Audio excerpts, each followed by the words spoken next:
স্বাগতম জনাইছো আপোনালোক সকলোকে মই আপোনালোকৰ সাগৰিকা আপোনালোকে ক্যাপশনটো দেখি চাগে ভাবিছেই যে আজি আমি কিহৰ সম্বন্ধে কথা পাতিব বিচাৰিছো যেতিয়া মানুহৰ শৰীৰত ওজন বৃদ্ধি হয় তেতিয়া মনোবল কমি আহে মানুহৰ এনেকুৱা হয় যে এটা ৰাজহুৱা অনুষ্ঠানলৈ যাবলৈ যেন অকমান সংকোচ হয় কিয় হয় যে মন পছন্দৰ পোছাকযোৰ পিন্ধিব নোৱাৰো দেখিবলৈ বেয়া দেখিছো দেখিবলৈ বেয়া লাগিছে বা সকলোৰে আগত ওলাবলৈ ভাল নালাগে এনেকুৱা ধৰণৰ ঘটনা হয় আৰু যেতিয়া তেনেকুৱা ঠাইত ৰাজহুৱা ঠাইত ফটো তোলা হয় তেতিয়া কাৰোবাৰ আড়ত লুকাই অকল মুখখন উলিয়াই পেলাই ফটো উঠা হয় তেনেকুৱা ধৰণৰ ঘটনাও হয় এনেকুৱা ধৰণৰ কথাৰ পৰা নিজকে হাত সাৰিবলৈ হ'লে আমি যেতিয়া ডায়েট বা এক্সাৰসাইজ কৰিবলৈ আৰম্ভ কৰোঁ কিছুমান মানুহ এনেকুৱা আছে যিসকলে সেইখিনি শুনিলে কয় এই ডায়েট কৰিলে আমুক হ'ব নহয় ডায়েটত তামুকটো খাব নোৱাৰি নহয় ডায়েট কৰি ক্ষীণাই নেকি ডায়েট কৰিলে এইবোৰ কৰিব লাগে জানো ডায়েট কৰিলে ক্ষীণাবা জানো যিসকলে নিজৰ শৰীৰৰ বিষয়ে কেতিয়াও একো কথা ভাবি পোৱা নাই বা ডায়েটৰ নামত কেতিয়াও অকনো ঠিক কৰি পোৱা নাই নিজৰ ডায়েটখন বা ডায়েটৰ সম্পৰ্কে একো কেতিয়াও পঢ়ি পোৱা নাই তেনেকুৱা ব্যক্তিয়ে আপোনাক আকৌ উপদেশ দিবলৈ আৰম্ভ কৰে আৰু সেই সকল ব্যক্তিয়ে যেতিয়া আপোনালোক শকত হৈ থাকে যেতিয়া আপোনালোকৰ শৰীৰৰ ওজন বৃদ্ধি হৈ থাকে তেতিয়া এনেকুৱা ধৰণৰ কিছুমান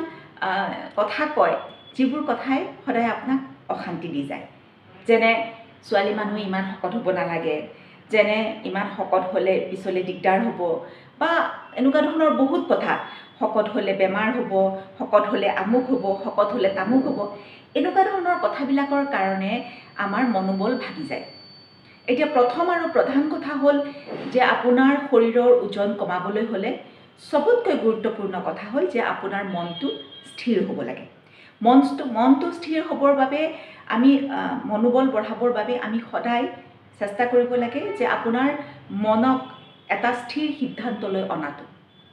এতিয়া মনটো স্থিৰ সিদ্ধান্তলৈ আহিব কেনেকৈ যেতিয়াই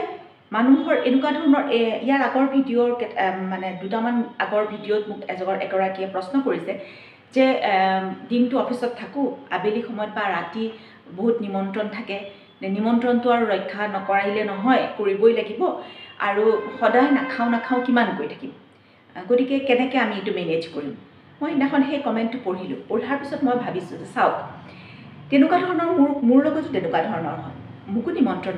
কৰে মানুহে ময়ো যাওঁ লোকৰ ঘৰত খাবলৈ কিন্তু কথাটো হৈছে যেতিয়া আমি নিমন্ত্ৰণ ৰক্ষা কৰিবলৈ যাম নিমন্ত্ৰণটো সদায় নহয় মাহেকত এবাৰ বা দুবাৰ হ'ব কিন্তু যেতিয়াই আমি নিমন্ত্ৰণ ৰক্ষা কৰিবলৈ যাম তেতিয়াই খাওঁতে সদায় মনত ৰাখিব লাগে যে যিখিনি সতেজ আৰু যিখিনি মানে কেঁচা বস্তু সেইখিনি খোৱাত বেছি গুৰুত্ব দিব লাগে যেতিয়া খাবলৈ যোৱা হয় তেতিয়া সালাড প্ৰত্যেকৰ ঘৰত দিয়াই হয় গতিকে প্ৰথমতে সালাড খাওক তাৰ পাছত অন্যান্য বস্তু খাওক আৰু তাৰ পৰিমাণ কমাই খাওক আৰু আটাইতকৈ শেষত আটাইতকৈ গধুৰ আহাৰ খাওক গধুৰ আহাৰ মানে মিঠাটো খাদ্যৰ শেষত খাওক আৰু কম পৰিমাণে খাওক আৰু সবতকৈ ডাঙৰ কথা যে তাৰ পৰিমাণ সঠিক কৰক নিজৰ শৰীৰত লগা অনুযায়ী খাওক তাতকৈ অধিক নাখাব মানে ভাল লাগিল বুলিয়ে অধিক খাই নিদিব গতিকে সেই এটা ডাঙৰ কথা সেইটো কথা মানি চলিলে কেতিয়াও ওজন বাঢ়ি নাযায় আৰু নিমন্ত্ৰণ মাহটোত এদিন বা দুদিন থাকিব 3 দিন থাকিব 4 দিন থাকিব কিন্তু বাকী সময়ত সম্পূৰ্ণ ডায়েটত সম্পূৰ্ণ পৰিমাণ নিৰ্ধাৰণ কৰি খোৱা বোৱা কৰক নিজৰ খাদ্যৰ পৰিমাণটো সীমিত কৰক মানে শৰীৰক যিমান লাগে সিমানখিনি খাওক মন গ'লেই বহুত খোৱা ভাল লাগিলেই অকণমান মুখত সোৱাদ লাগিলেই বেছিকৈ লৈ খোৱা এইবিলাক বাদ দি নিজৰ খাদ্যৰ পৰিমাণটো সঠিক কৰক আৰু এতিয়া মই আহিছোঁ যে আমাৰ ভিডিঅ'ৰ আচলতে যিটো টপিক আছিল সেইটো বিষয়ে আহিছোঁ যে আমি মানসিক স্বাস্থ্য আমি কেনেকৈ ঠিকে ৰাখিম মানসিকভাৱে স্থিৰ হ'বলৈ হ'লে মই এনেকুৱা ধৰণৰ ঘটনাবিলাক মোৰ লগতো হয় এই যে মই ডায়েট কৰিছোঁ বুলি কোৱাৰ লগে লগে যে বিভিন্ন ধৰণৰ মতামত দিয়ে যে ডায়েট কৰিলে আমুক হ'ব ডায়েট কৰিলে তামুক হ'ব ডায়েট কৰিবা জানো ডায়েট কৰিলে আমুকটো খাব নোৱাৰি নহয় ডায়েটত তামুকটো খাব লাগে তেওঁলোকে ডায়েটৰ বিষয়ে একোৱেই নাজানে গতিকে সেইবিলাক মানুহৰ কথা শুনি নিজৰ ডায়েট মানে বেয়া কৰাৰ কোনো প্ৰয়োজন নাই আকৌ বহুতে এনেকুৱা কয় আজি খালে একো নহয় আজি খোৱাচোন কাইলৈ খালে একো নহয় এদিন খালে একো নহয় এইবোৰ কথাৰ পৰা সদায় দূৰত থাকিব আৰু যেতিয়াই আপুনি মানসিকভাৱে স্থিৰ হ'ব যে মই ডায়েট কৰিম আৰু মই এক্সাৰচাইজ কৰিম আৰু মই মোৰ শৰীৰৰ ওজন কমাম, তেতিয়া কোনেও আপোনাক ধৰি ৰাখিব নোৱাৰে। এতিয়া কথাটো হৈছে মানসিক স্বাস্থ্যৰ বাবে মই কি কৰিছিলোঁ। এনেকুৱা ধৰণৰ ঘটনাবিলাক, এনেকুৱা ধৰণৰ কথাবিলাক মোৰ জীৱনত মই যেতিয়া 96 kgs আছিলোঁ তেতিয়া যে নাই হোৱা বা নহৈছিল বা মই এনেকুৱা ধৰণৰ কথাবিলাকৰ সন্মুখীন হোৱা নাছিলোঁ তেনেকুৱা নহয়। আৰু শৰীৰৰ ওজন বৃদ্ধি হৈ যোৱাৰ লগে লগে মনোবলৰ লগতে শৰীৰৰ যিটো শক্তি সেইটো যথেষ্ট নোহোৱা হৈ পৰে, পটককৈ ক্লান্ত হৈ পৰা যায় আৰু মনোবল কমাৰ লগে লগে ক্লান্ত ভাৱটো অধিক হৈ পৰে। গতিকে মই কি কৰিছিলোঁ সেই বিষয়ে আজি আপোনালোকৰ আগত ক'ব বিচাৰোঁ। এতিয়া কথাটো হৈছে যে বহুতে কয় যে জিম গ'লে ভাল, খোজকাঢ়িলে ভাল, আমুক কৰিলে ভাল, তামুক কৰিলে ভাল, কিন্তু লোকৰ কথা শুনি এক্সাৰচাইজ নহয়। এক্সাৰচাইজ সদায় আপুনি কি বিচাৰে, আপুনি কেনেকৈ বিচাৰে, আপোনাৰ কোনটো কৰি ভাল লাগে সেইটোহে কৰক।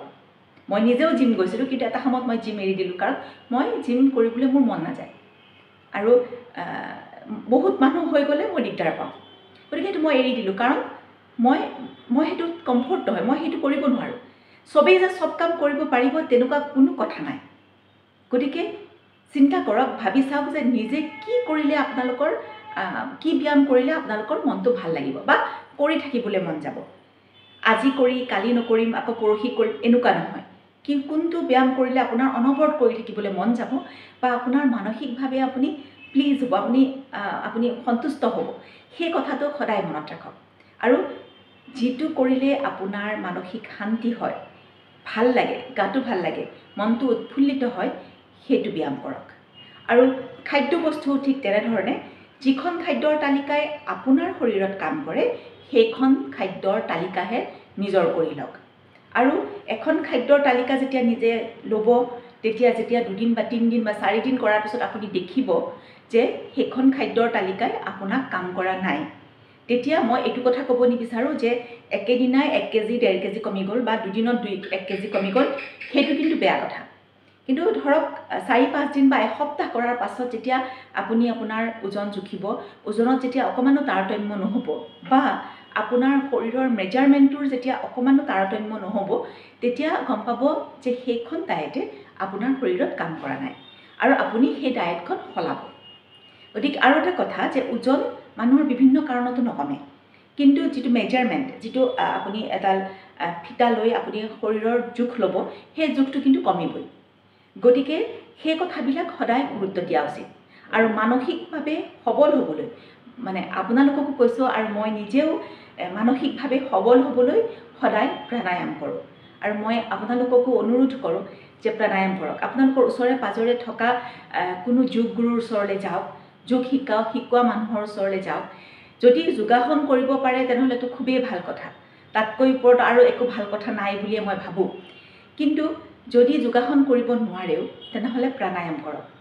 1 ঘণ্টা কৰক, নোৱাৰিলেও 45 মিনিট সময় কৰক, নোৱাৰিলেও আধা ঘণ্টা সময় কৰক, আৰু একেবাৰে নোৱাৰিলে অন্ততঃ 20 মিনিট সময় কৰক। 20 মিনিট, 24 ঘণ্টাৰ ভিতৰত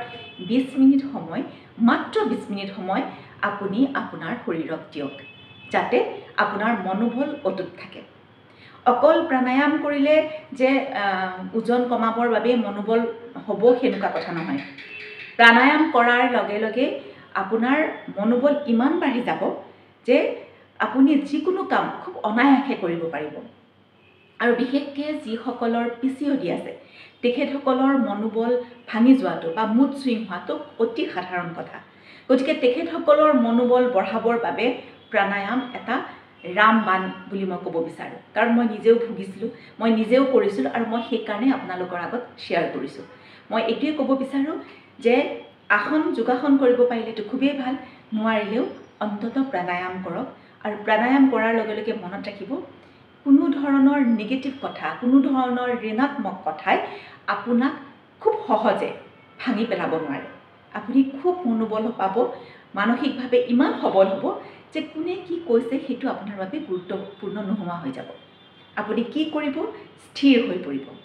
গতিকে মই আশা কৰিম মোৰ এই ভিডিঅ'টো চাই আপোনালোকৰ মনোবল বাঢ়িব আৰু আপোনালোক সকলোৱে প্ৰাণায়াম কৰিবলৈ আৰম্ভ কৰিব। আৰু বেছি খং উঠিলে বা বেছি অশান্তি লাগিলে বা বেছি দুখ লাগিলে বা অস্থিৰ হৈ যেতিয়া যায় মানুহ তেতিয়া সদায় দীঘলকৈ উশাহ লওক আৰু দীঘলকৈ উশাহ এৰক মই দেখিব মনটো অলপ হ'লেও শান্ত হৈ পৰিব গতিকে মনটো শান্ত কৰক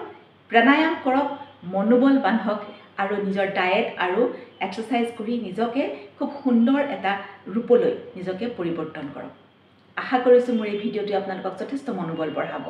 মোৰ ভিডিঅ'টো এতিয়ালৈকে চাই আছে তাৰ বাবে ধন্যবাদ